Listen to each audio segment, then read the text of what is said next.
ਭਾਈ ਪਰ ਤੁਹਾਡੀ ਬਹੁਤ ਬਹੁਤ ਮਿਹਰਬਾਨੀ। ਮੈਂ ਠੰਡ ਲੱਗ ਰਹੀ ਸੀ, ਮੈਂ ਲੇਟਿਆ ਹਾਂ, ਤੁਸੀਂ ਆ ਕੇ ਮੈਨੂੰ ਬਿਸਤਰਾ ਦਿੱਤਾ ਹੈ।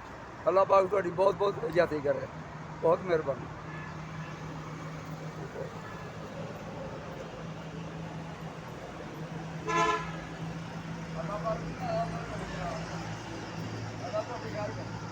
ਅੱਲਾਹ ਪਾਕ ਤੁਹਾਡੀਆਂ ਕਾਰਾਂ ਕਰੇ।